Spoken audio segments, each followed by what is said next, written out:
أعوذ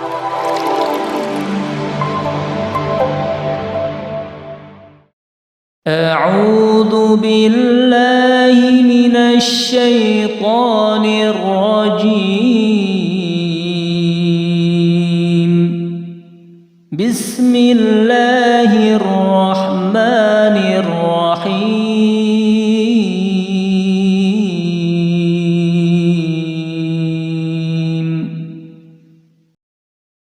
Bismillahirrahmanirrahim. Alhamdulillah wassalatu wassalamu ala Rasulillah wa ala alihi wa ashabihi wa man tabi'ahudah. Amma ba'du. Jamaah kajian yang semoga dimuliakan oleh Allah Subhanahu wa taala, melanjutkan kajian akidah Islamiyah kitab At-Tauhid Al-Muyassar materi yang ketujuh terkait dengan makna la ilaha illallah. Adapun maknaha la ma'buda bihaqqin illallah. Tidak ada sesembahan yang berhak untuk disembah kecuali hanya Allah Subhanahu wa taala. Inilah makna yang benar. Karena di sana ada makna-makna yang lain yang batilah, yang batil, yang tidak benar. Contoh, ada orang yang mengartikan la ma'buda illallah. Tidak ada yang disembah kecuali Allah. Maka makna ini batil. Kenapa? Kata beliau, karena di dunia ini ada Tuhan-Tuhan, sesembahan yang disembah selain Allah. Ada orang yang menyembah batu, menyembah patung, menyembah matahari, menyembah malaikat, dan sebagainya. Maka makna tidak ada sembahan selain Allah, maka ini kurang benar atau batil. Yang kedua, ada yang mengartikan la khaliqa illallah. Tidak ada pencipta selain Allah. Maka ini termasuk dari maknanya. Akan tetapi itu bukanlah yang dimaksud. Mengapa demikian? Karena kalau demikian Rasulullah Muhammad SAW tentunya tidak memerangi orang-orang kafir. Kenapa? Karena orang kafir mereka meyakini Allah itu sang pencipta. Akan tetapi mereka mengetahui maknanya. La ilaha illallah itu la ma'buda bihaqqin illallah.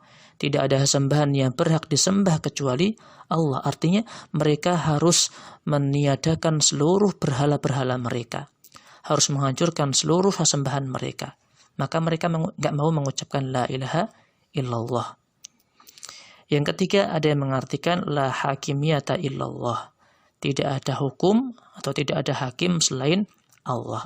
Maka ini termasuk dari maknanya, akan tetapi itu bukanlah yang dimaksud. Mengapa demikian? Karena kalau ada orang yang berhakim atau berhukum dengan hukumnya Allah, tetapi dia beribadah kepada selain Allah, maka dia tidak bisa menjadi orang yang bertauhid. Maka dia tidak mendapatkan faedah orang yang mengisahkan Allah Subhanahu wa taala, dia dihukumi orang yang berbuat syirik. Ini makna la ilaha illallah. Saya ulangi lagi, maknanya yang tepat adalah la ma'buda bihaqqin illallah. Tidak ada sembahan yang berhak disembah kecuali Allah. Kemudian selanjutnya arkanuha. Rukunan. La ilaha illallah ini memiliki rukun. Ada dua rukun. Yang pertama an-nafyu, yang kedua al-itsbat. Apa itu an-nafyu? Yakni an tanfiya al-ibadata an kulli ma yu'badu min dunillah. Engkau meniadakan peribadahan dari semua sembahan selain Allah Subhanahu wa taala. Dari kata la ilaha illa. La ilaha. Artinya tidak ada sembahan yang berhak disembah. Meniadakan seluruh peribadahan, meniadakan seluruh sembahan, itu ditiadakan semuanya. Kemudian yang kedua al-itsbat, menetapkan. Illallah, hanya Allah Subhanahu wa ta'ala. Antathbata al-ibadata lillahi wahdah la syarikalah. Engkau menetapkan ibadah hanya untuk Allah Subhanahu wa ta'ala dan tidak berbuat syirik kepadanya. Ini rukun dari la ilaha illallah. Kalau hanya ada salah satu rukun dari dua rukun ini, maka belum sempurna. Kalau hanya la ilaha, tidak ada Tuhan yang berhak disembah, maka menjadi keyakinannya orang ateis, nggak ada Tuhan. Kalau hanya itsbat saja, menetapkan Allah saja, tetapi tidak meniadakan seluruh sembahan, maka dihukumi dia masih orang yang musyrik atau menyekutukan Allah Subhanahu wa ta'ala. Beribadah kepada Allah tetapi masih beribadah kepada selain Allah. Maka kedua rukun ini harus ada, an-nafyu wal itsbat. Ad-dalilu qauluhu ta'ala, dalilnya adalah firman Allah Subhanahu wa ta'ala, "Faman yakfur bit-taghut." Maka barang siapa yang ingkar kepada at-taghut, sesembahan selain Allah, hadza nafyu, ini adalah nafi. Ingkar kepada seluruh peribadahan selain Allah. Wa yu'min billah, dan beriman hanya Allah Subhanahu wa ta'ala semata yang berhak untuk disembah. Faqad istamsaka bil urwatil wuthqa, maka ini adalah itsbat, penetapan.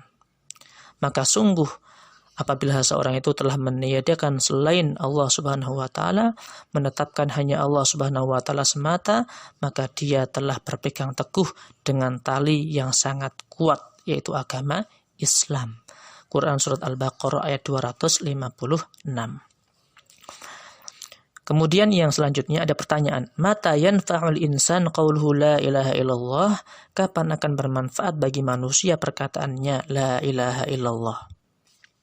Yang pertama, jawabannya idza arafa ma'naha. Apabila seseorang itu mengetahui maknanya, maka enggak cukup kalau hanya mengucapkan tidak tahu makna maksudnya. Yang kedua, wa amila bi muqtadaha, mengamalkan konsekuensinya.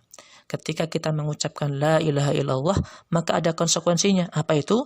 Tarku ibadati ma siwallah, meninggalkan peribadahan kepada selain Allah Subhanahu wa ta'ala. Wa ibadatu lillahi wahdah, dan beribadah hanya untuk Allah Subhanahu wa ta'ala semata. Inilah makna rukun dan kapan bermanfaat bagi seorang manusia makna la ilaha illallah. Semoga kita bisa menjadi orang yang bertauhid dengan tauhid yang sempurna, sehingga kita bisa selamat di dunia dan juga di akhirat nantinya. Amin amin ya rabbal alamin. Wassallallahu ala nabiyina Muhammadin wa ala alihi walhamdulillahi rabbil alamin.